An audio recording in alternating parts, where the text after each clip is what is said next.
The flood of 93, I call the CNN flood because up until then, we've had floods. Floods are part of the nation's history, and it's amazing to see people that have gone through them and survived. But most of the country didn't know about it. And in 1993, CNN was just getting started with their around the clock coverage, and people couldn't believe that week after week, month after month, this area was flooded.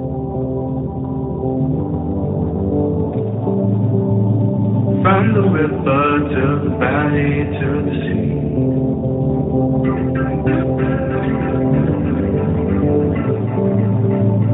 All the places, all the people that you can meet. Welcome to the Mississippi Valley Traveler Podcast. I'm Dean Klinkenberg, and I've been exploring the deep history and rich culture of the people and places along America's greatest river, the Mississippi, since 2007. Join me as I go deep into the characters and places along the river and occasionally wander into other stories from the Midwest and other rivers. Read the episode show notes and get more information on the Mississippi at MississippiValleyTraveler.com. Let's get going. Welcome to episode 25 of the Mississippi Valley Traveler Podcast. Well, it's hard for me to believe this, but 30 years ago, the Mississippi River put on quite a show and disrupted a lot of lives. It's hard for me to believe it's been 30 years. I lived in St. Louis at that time, and I have some very specific and vivid images of what happened during the flooding, during that great flood of 1993. And I figured, hey, we ought to do a couple of episodes reflecting back on 30 years since the big flood, what we've learned, and then looking ahead a little bit about what maybe we can expect going forward. Let me just give you a quick recap of what happened in 1993 in case you've forgotten. 30 years ago, a weather pattern that produced a lot of rain parked itself over the middle part of the country, and it didn't leave for weeks. The resulting steady rains produced damaging flash floods on small creeks and streams, and a classic, slow-moving big river flood.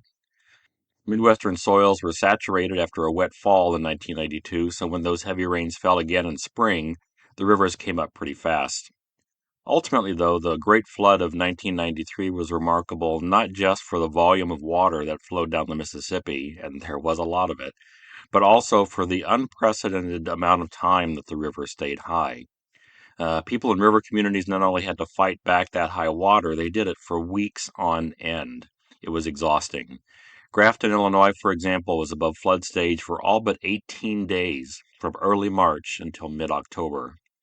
Some rivers flooded in early May and then receded back into their banks, and by mid-July, high water in the Mississippi was bad enough that it had shut down hundreds of miles of the river to barge traffic, and several bridges had closed when high water crept across access roads. Levees burst in the Mississippi River Valley, in the middle and upper Mississippi Valley, as the river reclaimed its historic floodplain.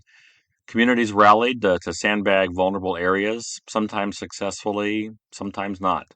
St. Genevieve and Prairie du Rocher, two historic river towns that were founded before the American Revolution, had a lot of anxious moments, but ultimately fended off what could have been catastrophic damage. Ultimately, records were set along 1,800 miles of Midwestern rivers, with another 1,300 river miles experiencing levels close to record highs. Overall, almost 70% of the levees failed between the Quad Cities and Cairo, Illinois. 70%. Most of the levees that gave way had been built and maintained by local interests to protect agricultural lands, but the Mississippi also breached 40 out of the 226 federal levees. Nearly 7 million acres flooded in 419 counties, most of that, again, agricultural land. There was an estimate that about 100,000 homes were damaged from flooding all throughout the Midwest, and tens of thousands of people were forced into temporary shelters, sometimes for months.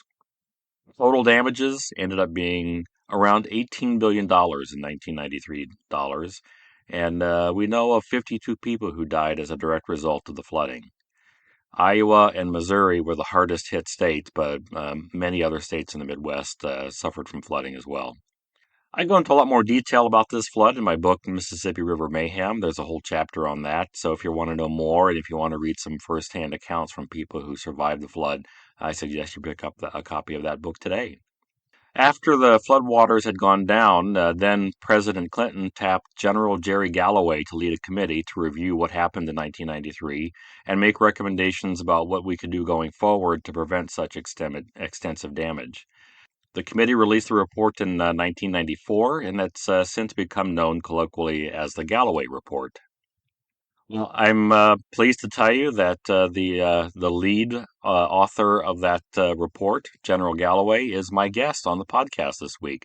In fact, we had such a lengthy conversation that I feel like I need to split this into two episodes. So I'm going to do a part one today and a part two in 2 weeks I'll release with the rest of the interview. I think it'll be easier to sort of digest and think about some of the topics that we get into. In this first part, we talk a little bit about how flood policy has evolved since 1993, and we get into some of the difficult issues we're still facing, like who is ultimately responsible for flood protection and dealing with the risks of high water, who should pay for flood protection, the challenges of coordinating floodplain policies among federal, state, and local governments, and how expectations of federal bailouts can complicate those policies. The newer problems we're facing today with intense rainfall events that are flooding urban areas, like the recent flooding we saw in Burlington, Vermont, and the complications and problems with the federal flood insurance program. Let me know what you think. I hope you stick around for both parts of this. There's a lot of meat to the interview, a lot of great detail and reflection on the past 30 years, and some thoughts on what we still need to do going forward. As usual, thanks to those of you who show me some love through Patreon. If you want to join that community, go to patreon.com/Dean Klinkenberg, where you too can show some love. If Patreon isn't your thing, hey, you can buy me a coffee. I have a steady caffeine habit. I would appreciate a little support for that. Go to MississippiValleyTraveler.com/podcast to find out how you can support my caffeine habit. And now, on with the interview. Here is General Gerry Galloway.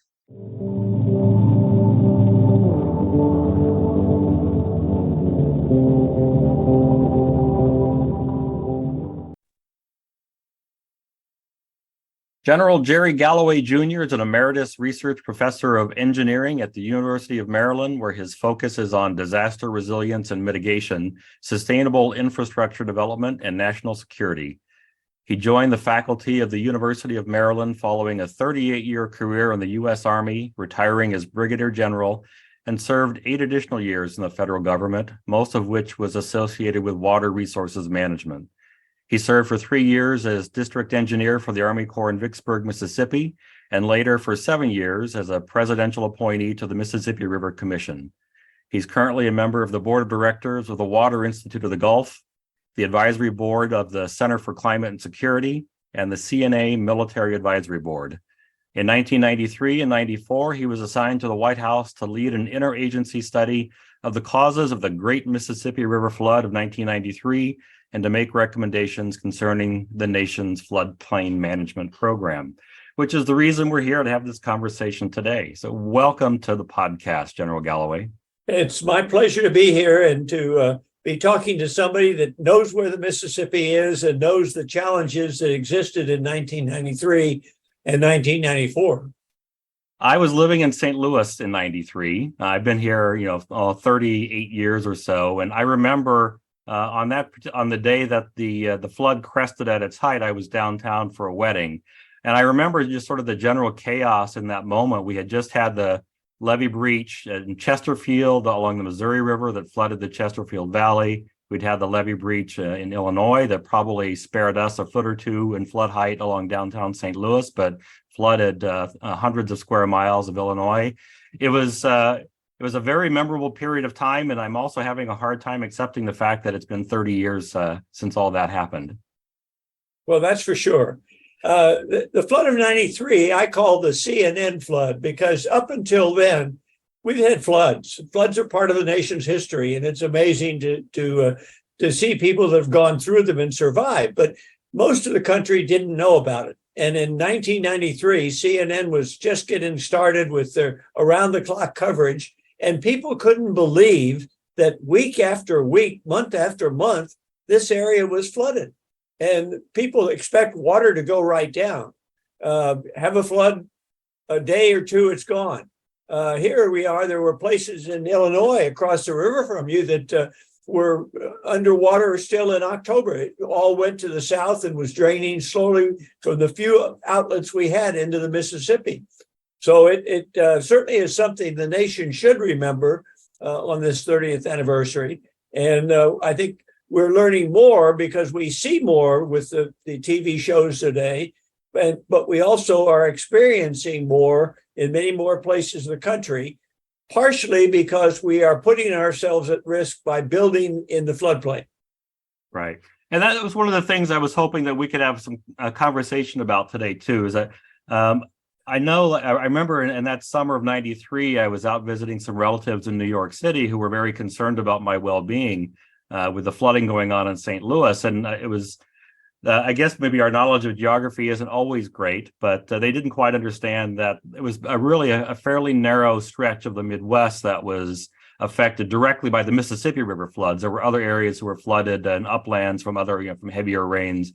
But along the Mississippi, it's a fairly narrow range of the land that was underwater and that was most affected by this, the floodplain.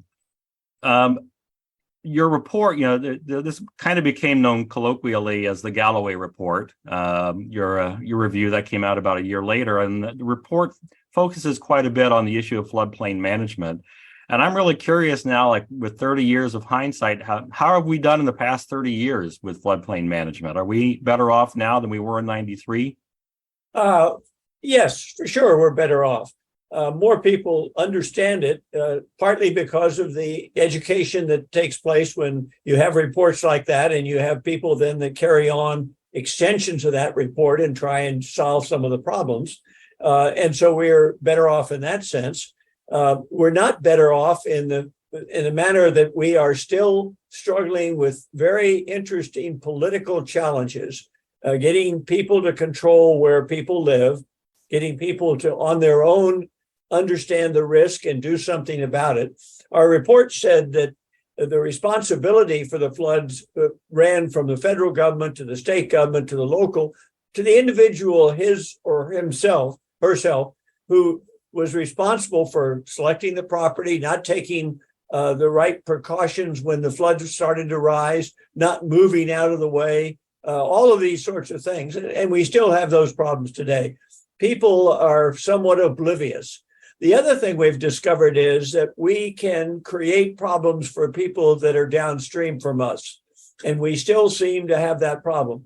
It's interesting, if we could go to Hurricane Harvey, which was really a rainstorm that caused the problem. Most of the problems in Houston itself were from people who had moved into the area to the west of Houston and taken all of the land and forced all the water that came out of the sky not to go into the ground and not to go into storage areas, but to go downstream into the city of Houston. And again, we knew that development was taking place, and we sort of put our head in the sand to watch it take place. And we see that all around the country. The places in the St. Louis area where we took steps to move people out of the floodplain have been flooded since, and nobody was hurt. But we are still building in St. Charles area where Chesterfield is packed tight. You don't know how big the storm is going to be. And we learned that when you get 56 inches of rain in Beaumont, or you get the heavy rains they had yesterday in upstate New York and now is in Vermont, where in a few hours you have inches of rain that just cause the system not to be able to cope with it. So we've got a lot to remember and a lot to learn. What are the issues, as you see it, that are getting in the way of wise floodplain development? Well, I think getting in the way of not slowing the floodplain development is the inability of local officials to stand up and say, this is not a good idea. I mean, it is, in honesty, there are some that do that. The real estate lobby, bless them, is trying to get you a good house and me a good house. But on the other hand, they don't want to have signs in front of the houses or the neighborhood that says this area flooded in 1993 or this area flooded 2 years ago. And our studies have shown that it doesn't take more than a few years, or even in some cases, a few months, for people to want to move back into an area that was flooded. And the politicians are not willing to step in and stop that. I want to say it's one thing that came out of the Hurricane Harvey issue. We weren't able to get out of the Mississippi flood of 93, was the state, in this case, Texas, stood up and said, we are going to make sure people know and understand that they're at risk. And they're putting together a database that will allow you to look at your property, and it's going to tell you everything that's wrong with it, and that you're at risk of flooding. And so you can't say, I didn't know. And it would tell you that if I'm going to buy it, you still may want to buy it, but it'll tell you that you better take some precautions in doing it. And don't put your treasures on the first floor, or worse than that, in the basement. Right. And I guess that's one of the things that I think about too. Like, some of these areas have been developed for a while, some of the floodplains. And in some cases after 93, like for Valmeyer, they moved most of the town out and up into the bluffs, the higher ground. And then we still have places that are looking at, as you alluded to, new development in undeveloped floodplains, particularly around the Missouri River here in the St. Louis region and the suburban communities along the Missouri River. What are the incentives for local officials to pursue development in those areas? Well, the incentive for them to proceed with that development is their constituents want it. And I'm a lover of water. I'm a lover of rivers. And I've met river rats across Wisconsin and in Iowa who live along the river and don't want to move out of the way. They're willing to take a chance that 1 year out of 30, I may get flooded. But I want to have that so I can sit on my front porch and see the river go by. And the fascinating part, the wonderful part of living on the Mississippi and the Missouri to a degree, is watching the vessels go by, seeing all of this transportation taking place, looking at recreation, having recreation. All of these things make water a wonderful thing. You just have to appreciate that it can come and get you. And there are people that can afford to be flooded. There are people that can't afford to be flooded. And we have to figure out, what are we going to do about the difference in those two groups? And that's an issue for the National Flood Insurance Program. Mm-hmm. And I do want to get to that in a couple of minutes too. But one of the things I've always been curious about is sort of that balance between what people perceive as the benefits of living in the floodplain versus the potential risks. And it seems like there's still, a fairly common attitude that if there's a levee, that there's really no risk. How do we? What's happened in the past 30 years to sort of help people understand the actual risk that exists in floodplains, even when there are flood protection measures in place or structures? Well, that's a very difficult question. And it's one that, again, is mired in politics. We did not, in the 93 report, make a big case for risk, and that risk ought to be identified. We said everybody ought to have insurance. People that are living near the floodplain, even behind levees, needed to be cautious, and we made that point. After Katrina in 2005, the nation, because in 96, 97, 93, around the world, we had big floods, we said what we ought to make is the assumption that if you have a levee, there is no guarantee that it's not going to get overtopped.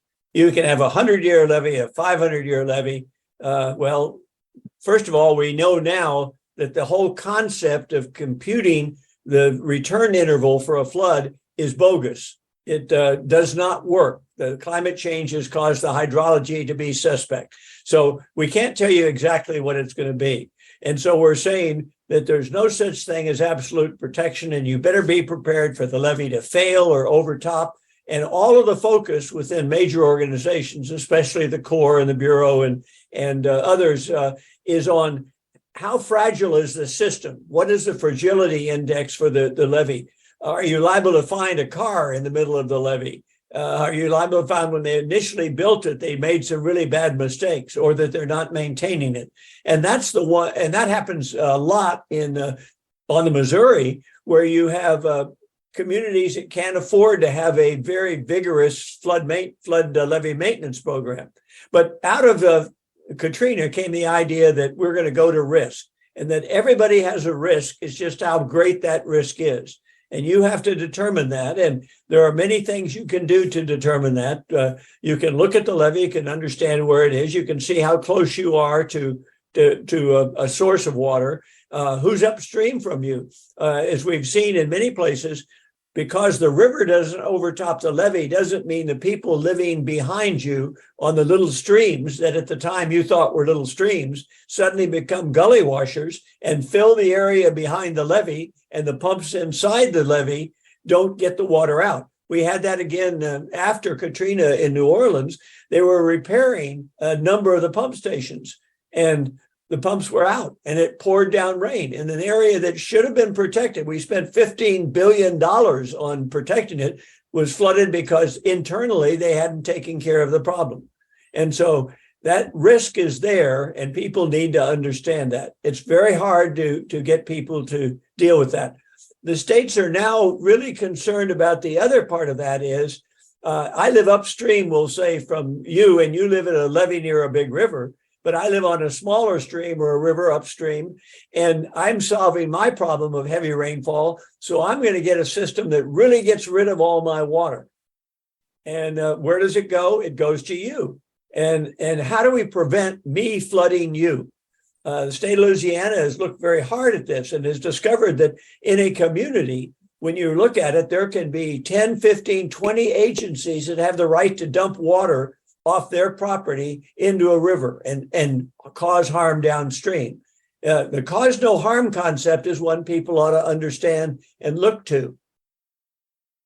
Can you say a little bit more about that cause no harm concept? Like, how do they actually implement something like that? Well, that's a fairly interesting one. And it goes back to, I can stop the water from leaving my property or leaving my neighborhood or my community by building retention ponds.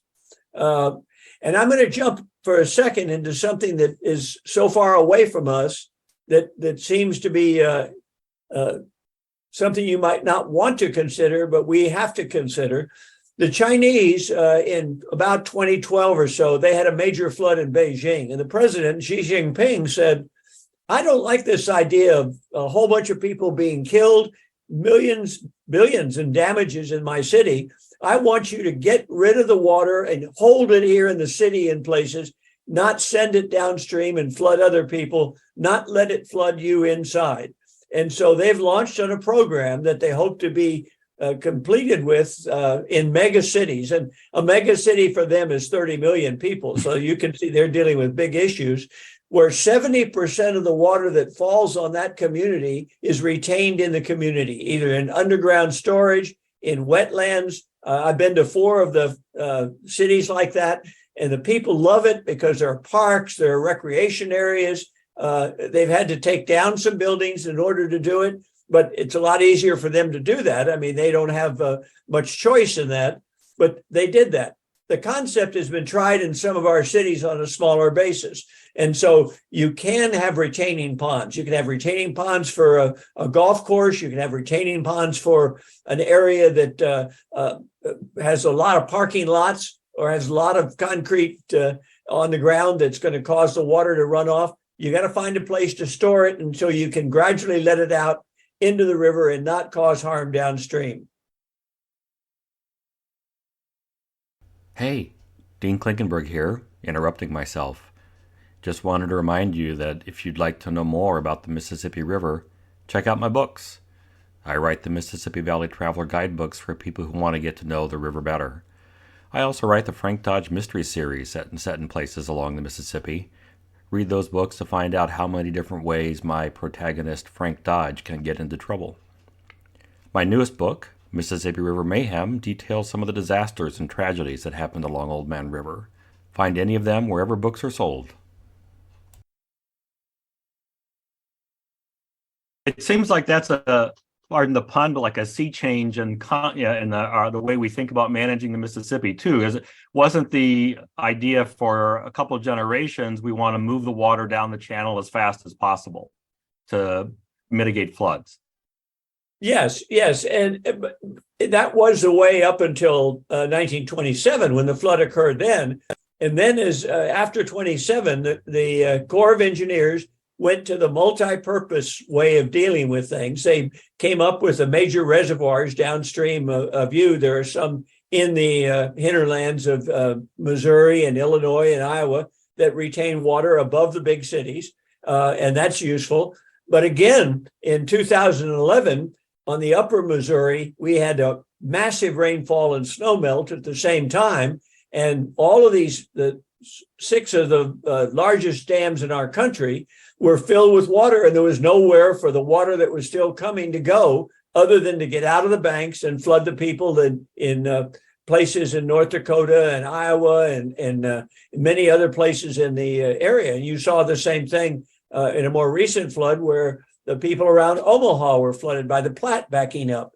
So it is not easy to figure out how you can store all the water. Another thing that's been done, and the Dutch are getting a great deal of credit for something called Room for the Rivers.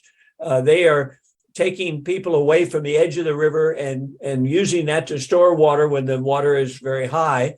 But the Dutch ambassador explained to me that they learned that from us on our 1927 flood control, because as you go down the river south of Cape Girardeau, you will see that a lot of the land there is set aside for storage, and that there are areas where the lower Yazoo, the lower White, are, when you have a big flood on the Mississippi, they expect to be flooded. They know that, but it'll be not very often, but it's going to happen.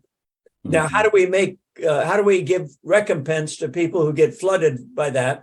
They tried that north of Sacramento. When Sacramento, California was flooding, they said, let's buy up farmers' land and flood it, get an agreement. The problem is that land isn't very valuable now, or is only valuable for agriculture, which does have a return. But most everybody has in their mind, someday I'm going to develop that into 500 homes. I'm going to make $1 gazillion. And so people are reluctant to give up their land. So how do you balance all of this, the desire to let people own their land, very important in our country, and do what they want with it, and not have it taken away from them, and the idea to protect somebody else downstream by using that land? And that's the whole issue of wetlands. We've talked a lot about preserving wetlands because they are great storage. But we said in the 93 report that even if the wetlands that had been destroyed over the years in the Mississippi Basin had been there, they wouldn't have prevented the flood of that nature, because there was so much water. It's like the sponge. At a certain point, the sponge can no longer hold water. It's going to overflow. Anything you pour on that sponge is going to run off. And so we have to, and that's what we're struggling with right now with our concepts of design with nature and wetland retention, is how much can you do with that? And how much are you willing as a citizen to accept as that level of protection from something that will work some of the time, but won't work all the time? Right, because we kind of have an expectation that things should work all the time, right? Like, it's hard to address that attitude. These are very difficult issues. Part of this is there are all these issues with local control over what local communities do with their own land, but we also know that those decisions they make locally can impact other communities. So what are the levers we should be, or what are the different levels of government that should be involved in making these decisions? Who should do what, who is doing what? What we said is that it's everybody's responsibility. The locals, the people who live in the floodplain, the state and the federal government. We are doing a terrible job of working that particular problem. We don't have anybody in charge at the federal level. We didn't abolish in 1981, when President Reagan took over, he did away with the Water Resource Council in funding. He zeroed out the funding, so it hasn't operated other than for a couple of hours since 1981. So there's no body that's coordinating the efforts of the federal agencies in water resources. And that you have to have that, because you're dealing with all the agencies have a role in that. Where HUD builds its homes, where EPA wants to have wetlands, where FEMA thinks the floodplain really is. All of these things need to be addressed, and we don't have anybody in charge. We have every once in a while, we'll bring together the assistant secretaries of the departments, and they'll all get together and say, kumbaya, we all are going to hug each other. And then 6 weeks later, they're not talking to each other. And it is a real problem. I will say, in defense of President Biden, he has really worked hard to have them and have his people make them work together, which is an important aspect of that. Second, we don't do a good job of coordinating among and with the states at the federal level. Too often, when you realize the National Flood Insurance Program is almost me living in Washington, D.C., going directly to you in Cape Girardeau with very little action at the state level to tell you what to do, how to do it, inspecting you, having you use my standards, using the things that I've prepared. And the state that reasonably in some cases has said, all right, Mr. Federal Government, you want to do that? Ms. Federal Government, you run the show. And I'll sit back and you come support us with dollars when the time comes. We also are overly generous without realizing it. We built lots of things in terms of flood control at the federal level. It was initially started off to deal with the big disasters, the Mississippi flood of 27 and national floods in 36. And then afterwards, you started getting into smaller communities because the law does say when the benefits exceed the costs, it is the federal government can take a responsibility.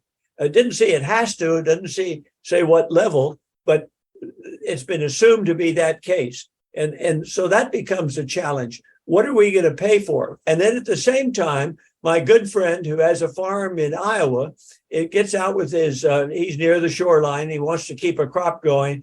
So he gets his grader out there and grades it and builds a small windrow levee, and he gets an extra crop 1 year and out of not having it underwater. And then it's built up a little bit more. And pretty soon there are 50 houses behind that. And then the local government says, well, we ought to take charge of that. And we'll form a levee district or a utility district.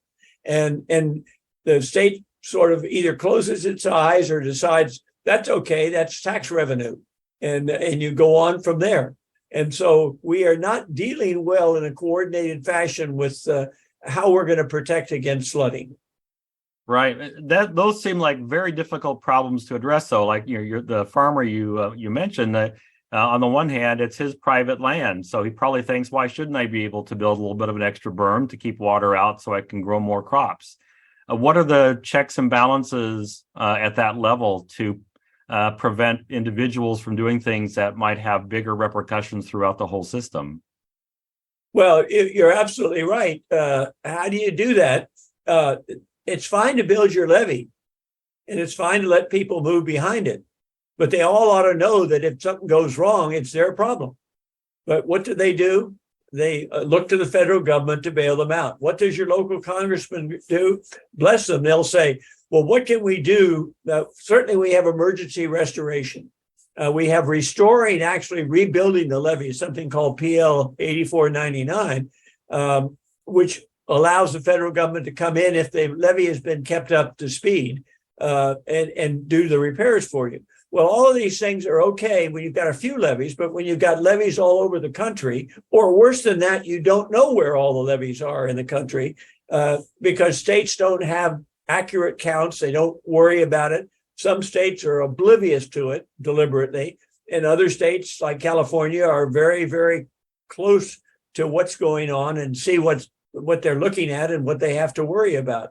So there are interesting challenges. And let me toss into this on top of that, we didn't consider in 93 and didn't really consider in 95, other than the fact that the levees were involved, is what about these massive rainfall events that we're having, where we have these cloudburst storms where you get, and Harvey really is one of those, where you get 56 inches of rain, or as just occurred in the Northeast United States, or has occurred across the country in Iowa, Missouri, where you have an intense rainstorm and the flood protection is built for the river, and nobody really has thought about what happens when you can't handle that with your in-city flood stormwater system. And so you get flooding downtown. It floods the basements. It stops the roads. In other places, it keeps people from going to work. It shuts down restaurants. It puts the poor at a disadvantage. They can't get to work. They don't get paid if they're not there, yada, yada. And so we have this new interesting challenge throughout the nation of these intense rainfall events that are affecting the urban areas. And again, it's the poorer people that are dealing with this the most. And so again, but we have to be able to deal with it as a system. And nobody has really figured out that, oh, I'm in charge of that. No, that must be somebody else. It's your problem, not mine. Right. And those are like, these issues have kind of different dynamics with them too. Like the intense rain events you're talking about. We've had a few of those here in St. Louis. You know, in 2016, at the end of the year, we had a freak storm system that came in and dumped several inches of rain over a wide area, and the Mississippi River rose very fast. I think in one 24-hour period, it went up 10 feet in December. And by January 1st, it had crested at the third or fourth highest level on the St. Louis gauge. You know, we're not supposed to have rain like that in the middle of winter, but here we had this very intense rain event. And since then, we've had a couple of other very intense storms that have flooded city streets around me and caused a leak in my own roof last year. But that's a little different than people who live in the floodplain, where there's a reasonable expectation that, you know, at some point the river is going to try to stretch itself out and fill some of that land again. That's a little bit more of a predictable risk, it seems to me. Is that a fair way of thinking about it? Unfortunately, it's not. And all around the world, we are having a problem with this. I've been working with the Swiss. They have somewhat the same problem we have in mountainous areas. When they have a big rainfall event, it can come in and swamp the cities. And so they're putting out maps that show everybody in not at the gradient of a foot or a half a foot. You're in an area that's at high risk. There's a probability that if there's a huge rainfall event, we can't tell you when it's going to occur, but you're going to get wet. And we've had people drown in their homes in the basements. Know that you need to get out of there. Know that you need to take the things that are important to you out of there. Maybe you don't want to store your shoes in your house underground. You want to have it with somebody else. Take care of yourself. Think these things through and recognize that it's getting worse. I mean, you talked about to your friends in New York before, when we had Sandy. There are places in New York City that it looks like measles, where they flooded because the land had settled over the many years. The sewage system had broken. The whole area was not capable of moving the water that they needed out of the area. And we still have places in New York City where people are suffering from the results of Sandy because we don't have the money to go through and do all of these repairs that as you said, they seemingly are predictable but again, they're costable too. And right. That's the problem. It's not easy to say, take care of all these problems. The mayors would probably love to do it. Well, and that's part of the bigger problem here too, is, you know, we don't have the money to fix all of this everywhere. We have to make some decisions, and sometimes it's the federal government, or oftentimes we look to the federal government to pay for those kinds of repairs or infrastructure. How are we making decisions about when and where to spend money, you know, those limited resources? Well, you put your finger on the big word called priority. Who has the priority? How do you decide where it to go? And it's not just who do you help with a levy. We've got to worry about hospitals. We have to worry about roads. Every time I go down a road and I see these large sound barrier walls going up, and clearing of huge areas. I wonder, is that priority higher than the person that lives in Hamburg, Iowa, that needs to have the levee repaired? Because we don't have the money. The Congress has said we've got a $50 billion deficit in terms of our levee and dam repairs, and we've got to be doing something about it. And so we wait till there's a crisis, or we wait till there's been a flood, we go back in and try and repair it. So how do you decide that? Again, isn't that in part a state and a local responsibility? And that goes back to what you asked some time ago, is how do we balance out after you have a flood? What should you do and what should people do? They ought to be paying for their insurance based on the risk they face. People don't like that because there are those that would say everybody has the same risk. No, they don't. That's for sure. You Right. live right at the bottom of the levee. The levee is not maintained well. You can see the boils that are at the base of the levee. You can see animals crawling around on the levee. In some cases, we've had big fights over trees that people built. I was in a place in New Orleans where they had a jacuzzi built into the side of the levee. Well, give me a break. So how do you do this? You have to figure out a way to get people instructed and the federal and local officials to support these sorts of programs. So let's talk about the flood insurance program a little bit then too, because that was a big component of the report as well in '93. I know we've had a few changes that have happened since then. For one thing, it's a lot harder to make claims after repetitive losses now than it used to be.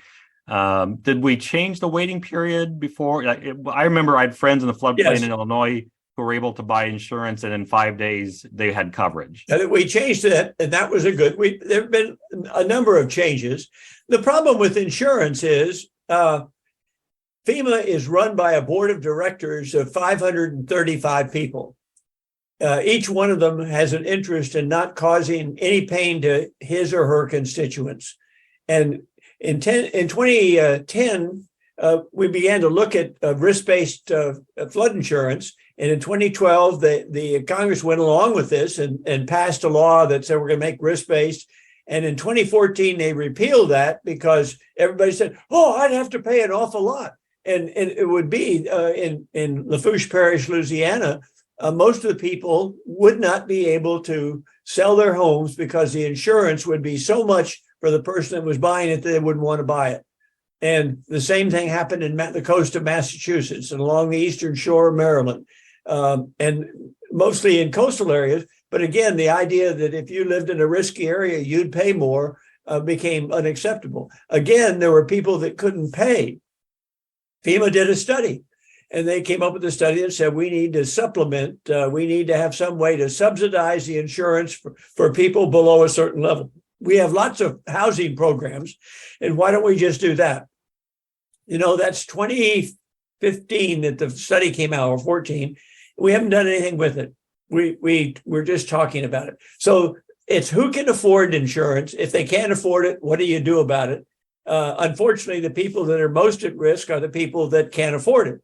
And so if somebody lives on the eastern shore of Maryland, where I go to the beach, and they have a $500,000 house, and they insure it, and they're only going to get $250,000 from FEMA if it gets wiped out, they still have the land. And the land was worth in the market today $500,000 itself. So they weren't worried about it. But the kid or the young family or the farmer down in North Carolina that lives near the coast and gets wiped out and his farm is no longer there and he doesn't have insurance, he's toast. And so we have a problem. We haven't been able to figure out what's going on. We're willing to put out a lot of money to the people that have got a lot of money, but we're not willing to put out money to the people that need it. And we're still struggling with where do you need flood insurance and how do you deal with this issue of you say I'm flooded because I'm at 101.3 feet above sea level and I should be at 102. And so you give me a hard time. We don't know that. It's plus or minus something, and right. It's ridiculous. But Congress wants a number, and so they're much more happy when they can say, "Well, we this very interesting algorithm developed by FEMA and the insurance agencies say this is what it is, so that's what you have to do." Other countries have taken to saying everybody should have insurance. It ought to be part of when you buy a house, you have to buy insurance. The federal government supports it, but it's not for everything. You have to make wise decisions. But we are not up to making people make wise decisions. Right. Well, and the National Flood Insurance Program, if I remember this correctly anyway, the reason we have it is because private insurers wouldn't insure houses in some of these markets, right? Because it was they knew they were going to lose money insuring these properties. So nobody could buy private insurance. So we have a federal flood insurance program for those areas. But we don't really have a mechanism, I guess, correct me if I'm wrong, it's not really a mechanism to force people to buy flood insurance in areas that we know have some risk of flooding. Well, we do. The mechanism is mandatory insurance if you live in the 100-year floodplain. All right. But again, the question I ask is, what's magic about the 100-year floodplain? We had 154,000 homes flood in the Houston area during Harvey. 66% of those were outside the 100-year floodplain. In other words, if you'd been a good person and bought it if you were in the 100-year floodplain, then you got it. But if you didn't get it because you were outside the 100-year floodplain, you got flooded nevertheless. We don't know what's going to flood that well, and so that's a problem. Mandatory, people have talked about make it mandatory for 500-year, but we don't know what the 500-year is. What you really have to deal with is, what is the risk that you're willing to take? The community has to sit down. Why not? People have suggested, why not have the community buy insurance for everybody? And because then everybody is paying for that, you have a logic to say, I'm not going to let you move into an area that is at risk because you're going to cost all your neighbors money because our insurance as a community is going to go higher. We're getting to be very precise. Some of the recent calculations with computers tell us, oh, you're at 103.3. Nonsense. But that's what we sell, that you can figure out, well, I'm really not that much at risk. No, you don't know that. And that's the problem. We also have, on top of that, all these FEMA maps deal with the non-urban flooding. They deal with the riverine flooding that comes up. They deal with the coastal flooding that comes up. And these gully washer events are causing as much damage as the big river floods. Right. So the example that you just mentioned of the community pooling their resources together to buy insurance for the whole community, is that happening anywhere? Or no? Just an idea I know of. I mean, we keep talking about it. Every meeting I go to, the Association of State Floodplain Managers are working hard to get people to consider these alternatives, to get insurance mitigated. If you'll do this, if you'll raise your house, there are ways now when you're flooded and you're going to repair it, you'll get a chip to raise your house, and so the next time it won't flood.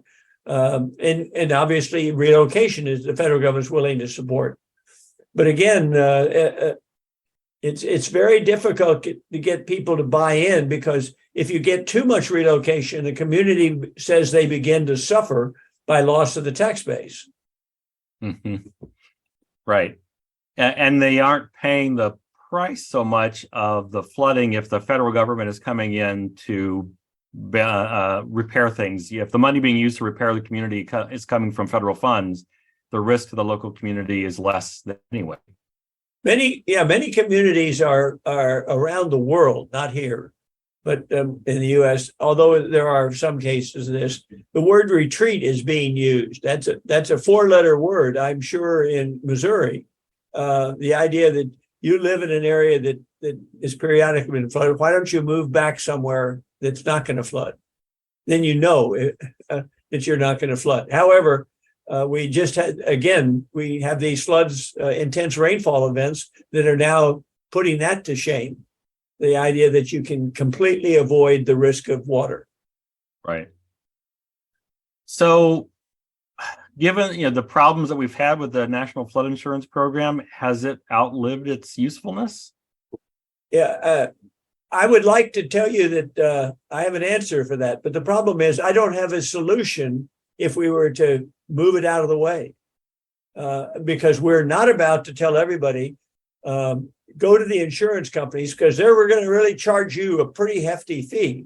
We were talking about $15,000 to $20,000 a year for insurance for people in Louisiana that could hardly afford to pay their rent, and that the private insurance is not going to be, oh well, we'll be nice, we'll give them a discount We know that they're going to flood. That's why they stopped insuring, because when you have a flood, it all happens in one area and their losses are tremendous. Insurance companies are backing out of Florida. Florida had to go to several aspects of their insurance to a Florida supported insurance program, because it's just not feasible for the insurance company to deal with this risk.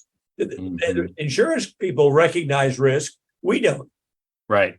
Well, and it seems like it's partly the political leadership isn't willing to tackle that risk head on either, and manage that in response to what's actually happening on the ground. Yeah, you're right. But I'm going to say that, and this is hard to say for the people that are flooded, it just doesn't come up on the radar screen. There are so many other problems you have in a community that, oh, okay, we might flood. Okay, that neighborhood down there is going to get really wet, but I can handle that. I'll still get elected, and it'll still be okay. The community won't fail. It's when you get a Houston or you get a New Orleans that the federal government has to step in with $1 billion replacements. Mm-hmm. Right.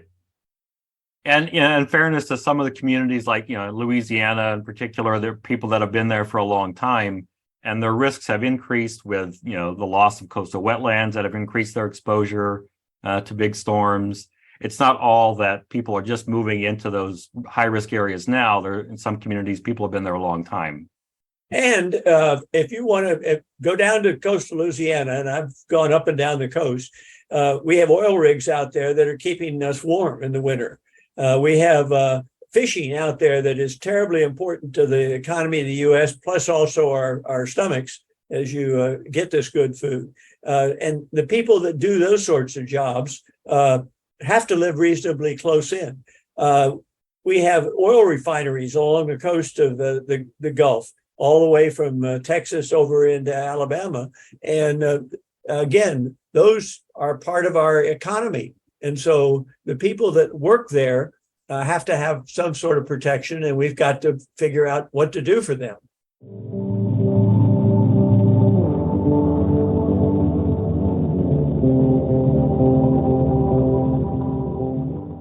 And now it's time for the Mississippi Minute. Well, in this episode, I want to do something a little different.